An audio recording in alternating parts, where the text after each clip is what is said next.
everyone. This is the Nerdy Romantics Podcast.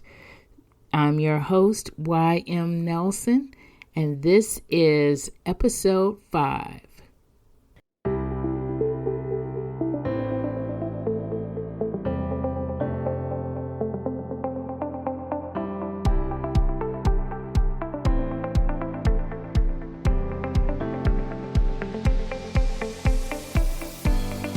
My intro music is Feeling of Sunlight by Dano Songs, and you can find it on danosongs.com. Find me on ymnelson.com, where you can connect with all of my social media and all of my cool stuff, even past episodes of this podcast.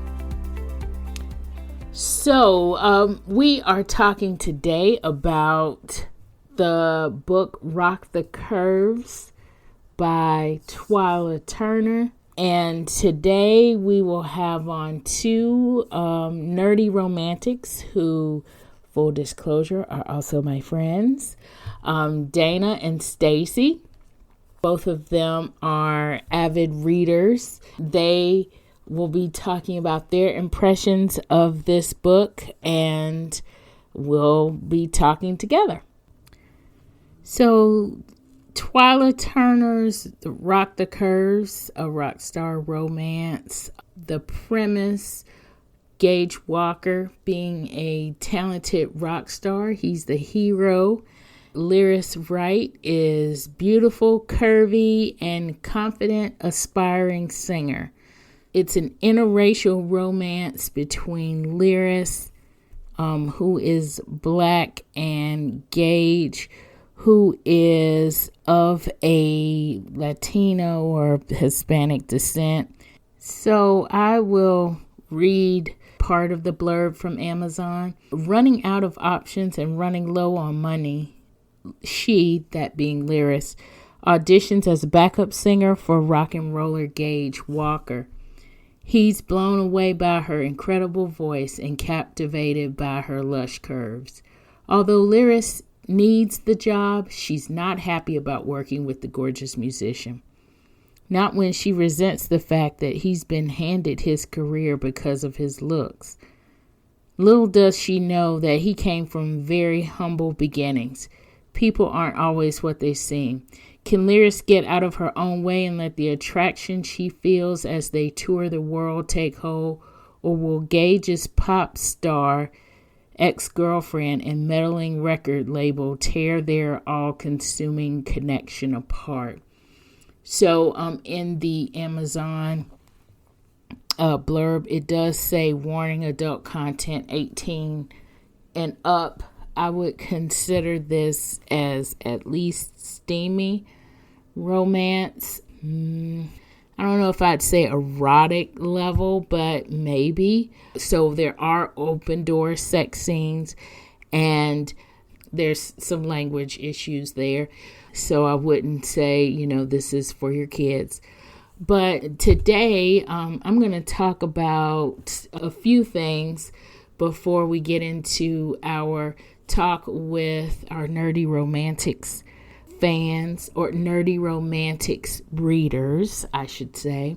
And the first for me is some backstory of how I found this book. I found it through another author's Facebook group. I'm a part of another author's Facebook group. They posted the cover, and I will say that I fell in love with the cover of this book, so I wanted to read it. The cover of the book, if you see it on Amazon, you'll see that the model is full figured and definitely a Black woman. And the guy that she's with, he's, covered up. This is not like one of those shirtless kind of books, but as far as the cover goes. But he is pretty hot, and he does have that rock star look. So the other thing I notice is that these are not people that I have seen before on covers. So this is not a stock photo. although there are not a lot of stock photos with curvy black women in them posed with guys. This cover was definitely professionally done for her, number one. And number two, it just looks good. They look good together, and it just looks good. And then when I read the blurb, I was like, okay, this is a pretty decent book. As far as the blurb is concerned, it seems like it's going to be pretty entertaining. And so from there, I went on and I read it. And of course, I recommended it to my Nerdy Romantics reader group, specifically to a couple of friends of mine. And they'll be on here to talk about what their impressions are. And I'll be back.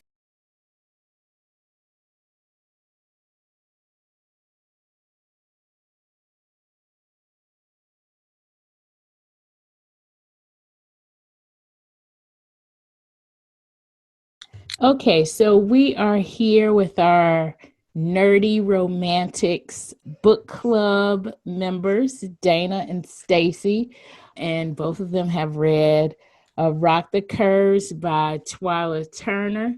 We're just going to talk a little bit about the book. I'm going to ask a couple of questions. We're going to gab a little, and we'll see what happens.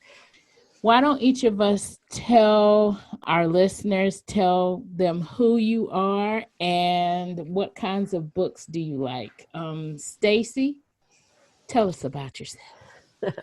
Well, my name is Staci, and the books I tend to read or I've been reading recently have been more of horror, thriller, action kind of books. Well, to be honest, mostly horror, like Stephen King and recently, because of that TV show, Lovecraft Country, or recently like Ida B. Wells. So it hasn't been any romance novels recently, but I used to read them all the time.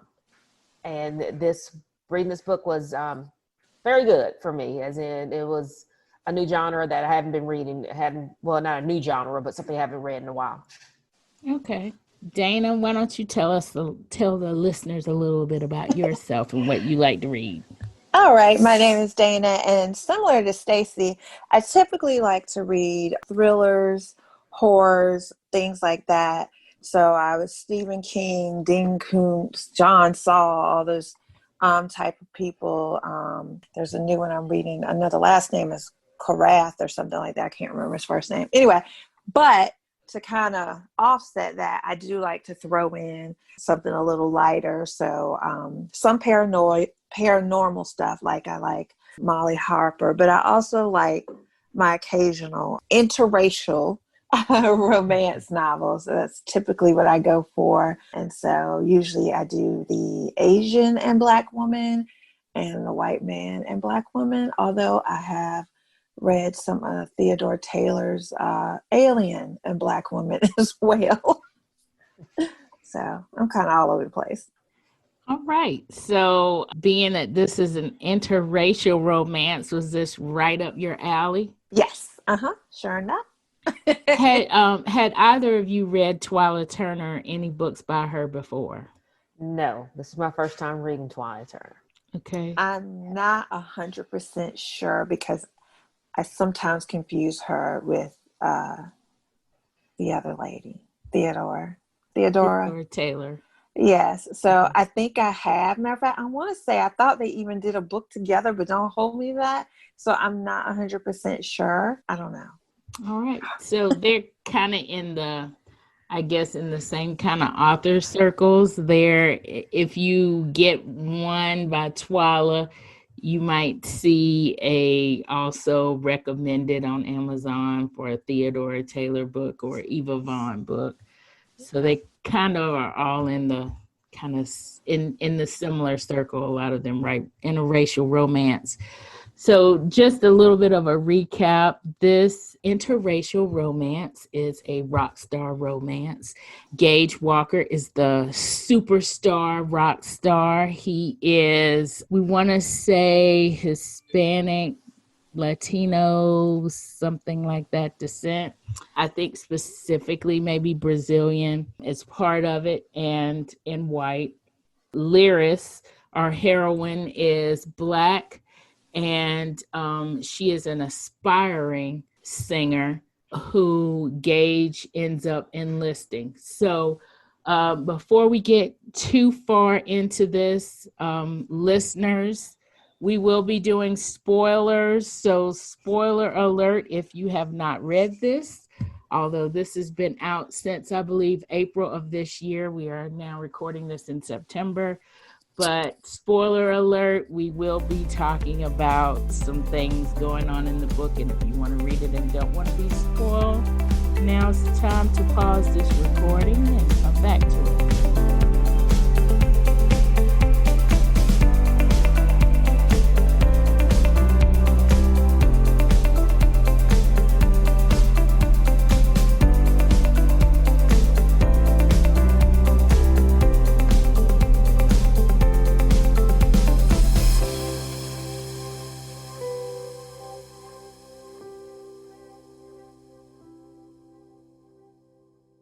First off, Staci, what did you like about the book? And actually, let's all start with the cover. Did we like the cover? Yes? No? And why? Do we remember the cover? Yeah, I'm trying to look at it right now to remember. Yeah, I'm trying to remember it too. And actually, I mean, I like the cover now that I see it. It's not so straight off that it is a interracial romance. So it's not like I'm not fooled into thinking of something else, or not necessarily fooled, but I know what I'm getting to when I read the book, or I don't have to guess about it. I think, was it the wedding date?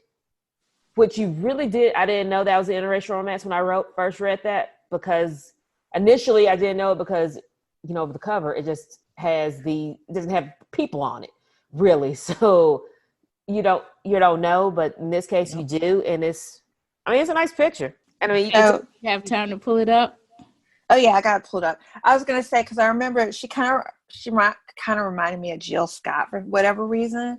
But no, I like the cover. I prefer real people covers versus the drawings, and so this, to Staci's point, helped me kind of get an idea of what this book may be about and if it would be something I'm interested in. So I like the cover. The guy looked good. That's the main thing. So yeah, I liked it. The guy did look good. And he didn't have to be shirtless to look good, yes. Y'all, right? And I don't see 500 tattoos all over his neck and everything else. And exactly. He still looks good. Exactly. Yeah. With his medium shirt on. Right. Getting into the story, what did we like about this book? What did we kind of have an issue with?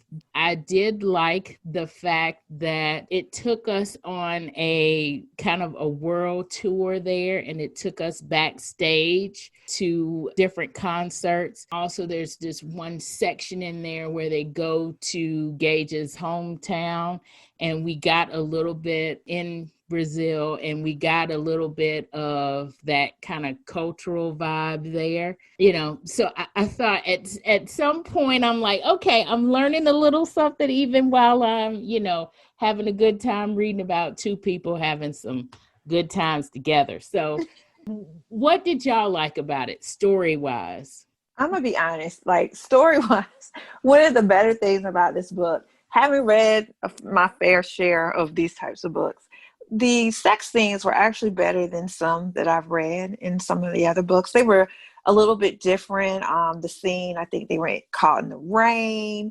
I won't go into all the details or anything, but some of the scenes were good. I don't, you know, I've never had to explain a sex scene in a book before, so I don't even know how to talk about it, but I was there for it. I don't know how else to say. It was like, you know, because let's be honest, a lot of these books, they have the similar, you know, thing. Either the people didn't like each other when they first met, or they liked each other, but they didn't think the other person was going to like them, blah, blah, blah. They usually have a similar format, so you kind of know what you're going to get. And a lot of times sex scenes are kind of what you expect to get as well. But I would say that this one, I actually felt that it was written a lot better, to the point that I was like, oh yeah. And I reread some of it. So for me, that was one of the things that stood out about this over some of the other books I read. Staci, what about you? Well, I mean, for me, this is like the first romance I had read in a while. I mean, the last one I read was the Wedding Date, and that was like a couple of years ago, whenever that first came out. Well, first was a paperback. So this was like just really new for me that, okay, I'm going to read a romance novel. And for a while there, I just got burnt out on reading romance novels because it's just, okay, every last one was the same. She looks the same. It's the same kind of concepts. It's always the same. And I was just kind of fed up with them. This is the first one I've read. And usually I don't really read a whole lot of interracial romance novels just because I usually don't see them. I usually go into the bookstore, and now that with COVID, I have not been doing that. And it wasn't until when we started these calls or conversations, like, okay, I'm using Kindle Unlimited. I was like, wow, there's a whole lot of them out there. I did not really realize that until we started talking because of that. Now, that being said, this is like the first interracial romance novel besides the Wedding Date that I've read. I think it's like the second or third one I've really ever read because I've not really gone into those kind of novels. And this was pretty good to me. I really enjoyed the story. I like the characters, which, let's be honest, there's been some books we read that I did not like the characters at all. So this one, it was just a great concept to me, and that I can understand her inhibitions, or like why she did not want to be in a relationship initially. It was actually, I knew the stuff that was going to happen because most romance novels are really the same, but it's how you tell the story. And I think they did a really good job of telling it. So much so that I've read a few more other books since this one, because it's like, oh, she's pretty good. So I really did enjoy this book, and it was really refreshing because for a while there, I was like, I can't read another romance novel. They're all the same. So this was a really good change for me.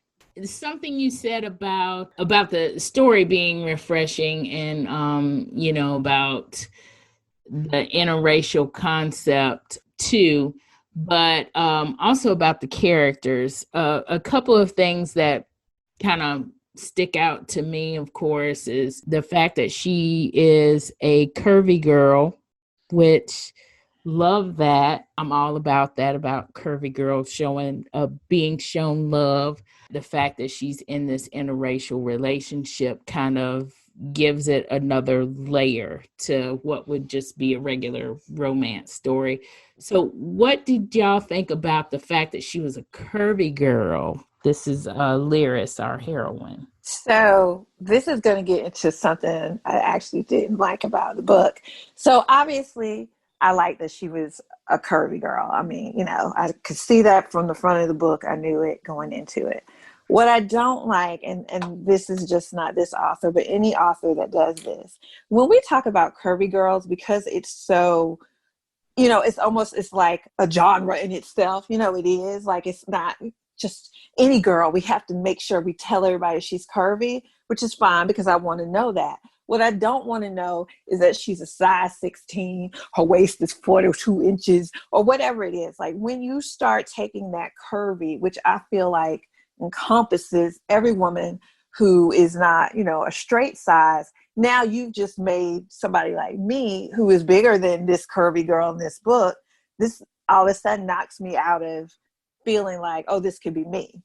You've taken what, we could all imagine what curvy looks like to us, right? Right. But you've given it a size. And I don't like when any author does that. But I also find that more authors who are doing the curvy girls are the ones who have to do it, versus saying, oh, she has an ass-like body, and let me in my mind determine what that is. We'll go, oh, she's curvy, she wears a size 16. Like, I don't understand why we need to tell anybody what her size or any measurements are. I think that's unnecessary. And honestly, I don't remember, y'all have to help me, but since I'm on this soapbox right now, I also don't like if the curvy girl is always well proportioned with big boobs and big booty. Like, I don't know what that is. Like, some of us get that, but some of us don't. Again, it just seems to be that same thing over and over. But I know she did talk about the actual girl's size, and that was pretty early on in the book. And honestly, that kind of turned me off. because I immediately was like, oh, this isn't me. So I'm really reading, because I think when you read a romance novel, you kind of picture yourself, oh, this could be me, this guy, da, da, da, da. Escapism, yes. Right. But when, once you tell me she's nothing like you, then I'm like, oh, okay.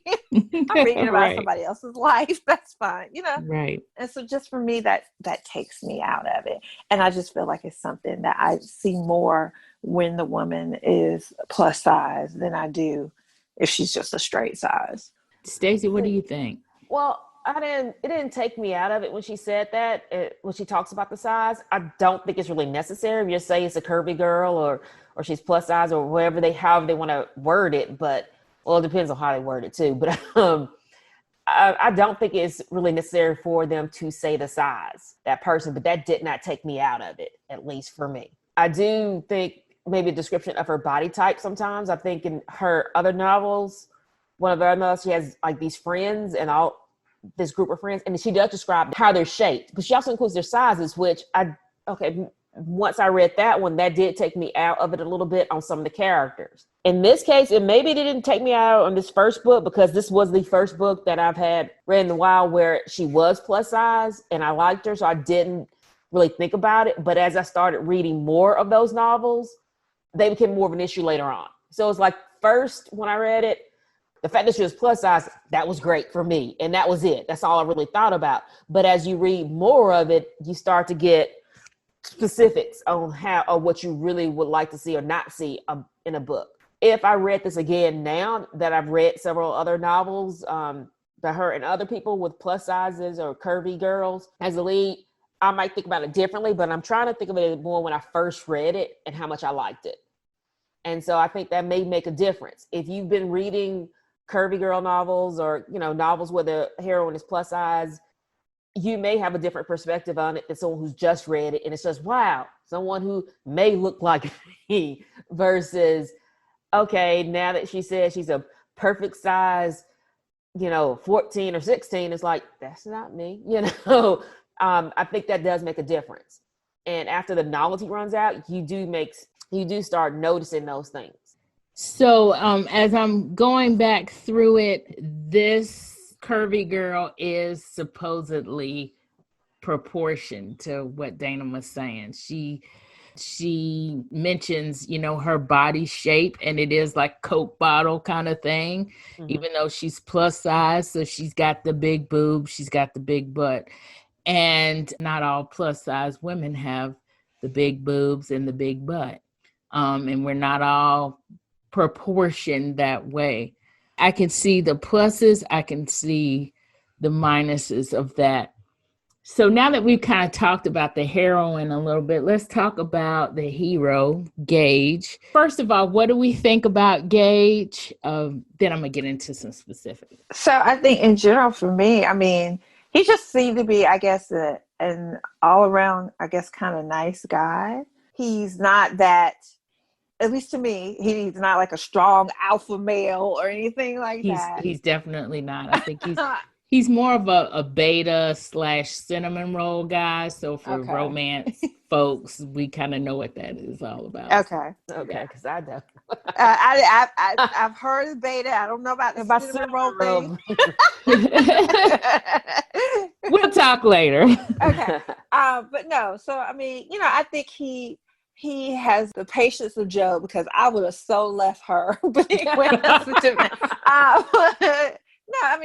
think he's a good guy. I think there were some decisions that, I always think about this. People don't react fast enough to do stuff. For me, sometimes, like when his ex kind of like barged in and he was in the shower sometimes, and then he gets caught. There's like, Lyris would have never got out of there before I explained to her what would happen. Like, this would not have happened. Like, we would have had that conversation. This wouldn't have been like, But again, that's how books and TV shows, because Corey and I talk about this all the time with TV shows.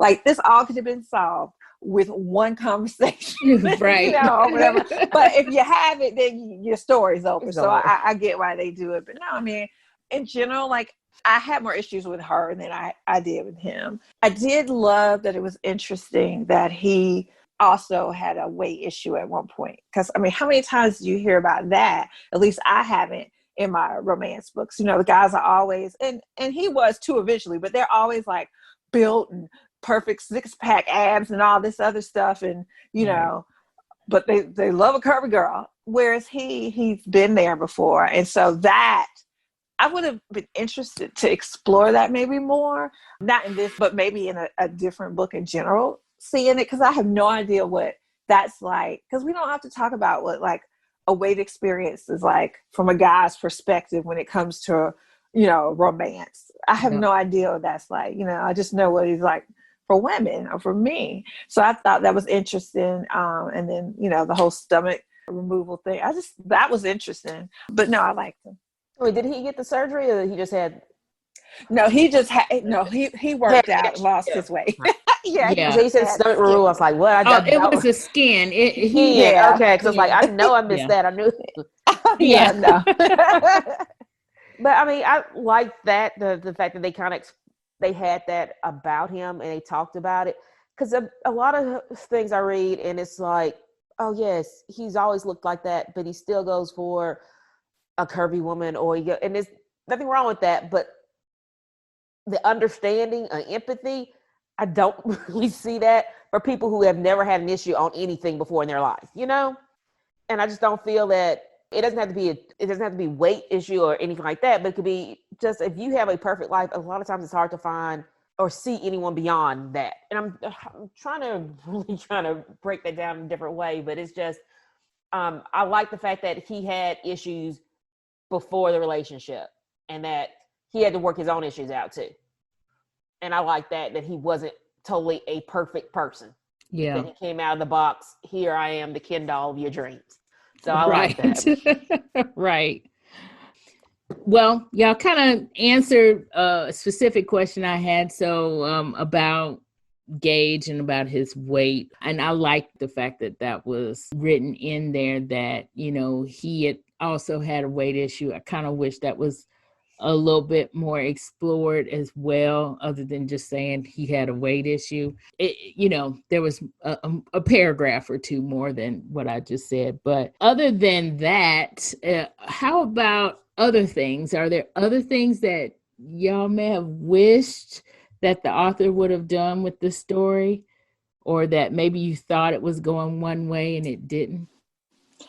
Okay, it's me again. All right, me again. Please stop making the curvy girl so insecure. Oh my gosh. I mean, she doesn't have to like be like completely confident everything she does, never make a mistake and be perfect. But Lyris was noticeably insecure to the point that as a reader, she was getting on my nerves. I didn't like her at one point because I felt like she needed therapy. I can't deal with people who are letting other people run their lives. Basically, this is what it boiled down to me. She really wanted to have this musical career and be a singer. Everybody and their mama knows what that life comes with. When you get fame, people are going to talk crap about you. Her skin is so thin. She should have just forgotten about that, maybe sang in the church. But to want something that bad and not be okay, or at least seem to have some concept that it's going to happen, not just that it's going to happen, but how you're going to handle it, was beyond me. I just felt like she wasn't ready for it. I don't feel like she had the confidence for all of this. And that's why earlier I said that I felt like he was really like being patient with her, because she was a little much for me personally to want such a career in the public eye. Mm-hmm. To be so, but out the same breath, yeah, I'm confident. I like me, whatever. Yeah. But it's just, I don't want other people talking about me. That makes me feel horrible. I don't want to, I'm like, I'm confused. Go ahead. No, go ahead. I'm sorry, but I disagree with that. I think she was actually being more realistic than anything else. I don't think, yes, she said and there were parts where she said she was confident in herself and herself, but it wasn't just necessarily confidence in herself. It was this, I think it's just about, like you said, the atmosphere she's in, or she was going to be in. She knows how that industry is and how that could be a stress or strain. It's not necessarily, oh yeah, she thinks she looks fine, but will society or his fans and all that, and that constant scrutinization, I think she was realistic. Can I survive that? Yeah. It's one thing to be like, oh yeah, I'm confident in how I look and I'm here going out in the world in my everyday, like how we do. But it's another thing to be confident in the way you look and someone keeps on hammering at you. Because we see how Lizzo is and how they constantly hammer, and she's not even with anybody that for us to do it. But the fact that she was with someone that they deemed is out of her league, which, and I think that's what she is expected, that people are going to say stuff. And she might be able to take it up to a point, but she also said, will he be able to stand it too? And I think that is a realistic thing to think about, because if you look at, there's not really a plus size person that's out there that to me is going through kind of similar, but I was thinking about Keanu Reeves and the girl and the woman he started dating. It's like, people are like, oh my gosh, someone's like, there's nothing wrong with it. She's actually just age appropriate. And we're like, oh my God, this is the greatest, it's like, she's just his age. Wow. Exactly. My God. And then you think about, there's nothing different. And she's a nice looking lady and she's just age appropriate. And we are all shocked and like, my God, what's going on? Now, if you talk about if someone and they're the handsome whatever, what everybody craves, and they're dating someone that's not the classic beauty that we think they should be with, they're both going to get hammered with something, and I just think in this case, she was realistic in the fact that I'm going to be, social media is big. Am I ready for constant scrutiny on my looks? And do I match up with him? And will he be able to handle the same scrutiny and someone's hammering on to him? And I think that's realistic. You think about shows and stuff like that. Go ahead. Sorry. No, I was going to say, I think I'm talking more about her career choice. Well, that's what I'm saying. Like, why is that your career choice? You can't handle it. Like, that's what I'm saying. Everybody knows if you're going to become the next biggest Beyonce, if you cannot handle the heat, and she can barely handle a match, this is not the career for you. Like, that's what I'm saying. Like, their relationship is a whole nother thing in itself. But I didn't, because she was just like, she wanted to be this singer. She deserved this. I felt she was not going to be ready for this. I just felt like it was such a bad idea in the first place. And yes, having a relationship with a hot man on top of it probably made it worse. But I don't even think if she had been by herself in a corner and made it, that it would have been any better. I just felt like she was just, no. But I also think like she has a dream that's what she wants to do. But at the same time, a lot of people who become celebrities and become famous, and they don't realize all of it that it's going to take. You can tell that by what people post online or how they do have a breakdown. Britney Spears is cutting all her hair off. We know that not everybody can handle the pressure once it gets to that point. So a lot of times it's like I'm trying to go to my dream, and you're like, I'm focused on my dream, but not necessarily, you're not sometimes thinking about the negative impacts that getting or attaining that dream will mean. And I do think that, maybe she wasn't thinking about those impacts, how fame and all that will be impacted on how she feels about herself and what people will say. Up to a point she wasn't thinking about that. But, I think she was still kind of, I want to achieve my goals and my dream, but not thinking about, okay, you are going to be under scrutiny. She wasn't thinking of that as hard. I don't think that's really the whole, as negative as you think it is. To me, it wasn't. Okay. I feel like in this day and age, internet, like if this was back when we were children, maybe I would have been like, I didn't expect this. But one thing I have always said is I don't want to be famous. And not because I don't want the money. It's because I don't want people talking about me and everything that I do. So, especially being a curvy girl, how do you grow up not expecting that if you're going to be in people's eyes, a curvy girl, they don't talk about you? That's all they did. That's all they do. I don't know. Okay. And I think that might be part of it too, because she's thinking it from our perspective, but versus someone who will be younger and knows everything is going to be on social media, and you're going to everyone's going to be talking about you. So I think her age is what in the book is she's in her mid-20s, early mid-20s, right? The character is in her. No, I think the character is kind of in her mid to late 20s, maybe. And I think that's a big difference when it comes to thinking about social media and the effects it's going to have in your if you're famous or that noticeable thing. And I think she might not have thought of that in that way, that author, just for her age. Let this be a warning, young ladies. No, I'm joking. Right. Yeah. And I mean, I can see what you're saying, Staci. So like there could be a disconnect between the character and what the character would have grown up with. If you're 20 something now, then you've grown up with social media your whole life. And so it should not have been as big a thing, but the fact that she's making it a big thing in the novel is kind of a disconnect with maybe the character's age, because the author is a little bit older. So last question actually for everybody here. We're going to talk overall. If you could rate this book on the Goodreads scale of 1 to 5 stars, what would you rate it? 1, you hated it. 2, it was okay. 3 stars, you liked it. 4 stars, you really liked it. And 5 stars is amazeballs. Now, of course, it doesn't say amazeballs in Goodreads, but it was just amazing. So how would you rate that and why? So I would rate it 3.5 stars. Because overall, like I said, I enjoyed the book. It was good. There was definitely some areas that were refreshing for me as a reader. And while Lyris did get on my nerves, I didn't dislike her overall, just had some moments. And, that's real life, right? You're not going to like everybody all the time. But no, I mean, I enjoyed it. It was a good read. You could tell it's a good read because I finished it in a relatively short amount of time, because some books just take forever because you're just trying to get through them. So no, I would give it a 3.5. I enjoyed it. Alrighty. I would give it a 3.5 too. A 3.5. When I first read it, I would probably say, "Oh gosh, this is a 4." Now that I read other stuff now, I would bring it down a little bit for 3.5. But I really enjoyed the book. It really made me go back to reading romance novels and wanted to read more of her novels specifically. I like the character, so that's been a first in a long time for some romance novels. I liked that I could identify with her, with the character up to a point. I really enjoyed it. I would recommend to anyone who wants to read romance, particularly Black women, white male romance novels.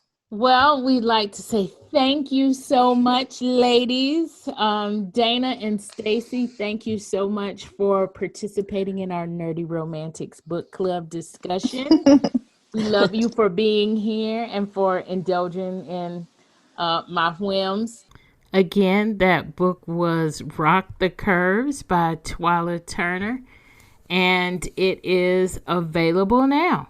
Thank you for listening to this episode of the Nerdy Romantics podcast. To be up to date on the latest in the Nerdy Romantics podcast, please subscribe wherever you get your podcasts or on ymnelson.com. See you on the next episode.